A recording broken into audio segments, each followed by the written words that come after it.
तुम्हाला परत परत ओठांवरून जीभ फिरवायची सवय आहे का? त्यामुळे तुमचे जे ओठ आहे ते फाटू शकतात, रक्तस्राव होऊ शकतो आणि जळजळ होऊ शकते. ह्याला आपण म्हणतो लिप लीक डर्माटायटिस. लिप लीक डर्माटायटिस मध्ये जेव्हा आपण थुंकी परत परत आपल्या ओठांवर लावतो त्यावेळेस आपल्या नॉर्मल थुंकीचं काम काय आहे की त्याने आपल्या फूडला ब्रेकडाऊन केलं पाहिजे. तसं तुम्ही तुमच्या स्किनला, लिप्सच्या स्किनला सुद्धा ब्रेकडाऊन करताय आणि त्यामुळे ते क्रॅक होत आहेत, फाटतायत, त्यातून रक्तस्राव होतोय आणि त्रास होतोय.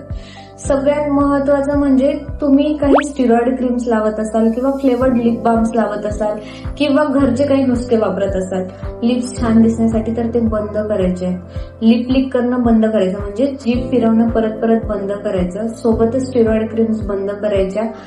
नॉन फ्लेवर्ड एकदम साधा लिप बाम वापरायचा आहे जे तुम्ही परत परत वापरू शकाल आणि कलरलेस वाला लिप बाम, नो कलर्स.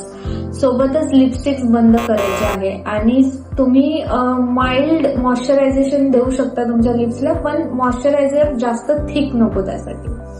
सोबतच जर तुम्हाला काही खूप जास्त त्रास होत असेल, तिथे फोड्या फुंशा आल्या असेल, तर तुम्ही डर्मॅटोलॉजिस्टकडे जाऊन ट्रीटमेंट घ्या, कारण तिथे तुम्हाला अँटी इन्फ्लॅमेटरी ड्रग ऍड करावे लागेल. अशाच कंटेंटसाठी मला फॉलो करा, लाईक करा, शेअर करा. थँक्यू.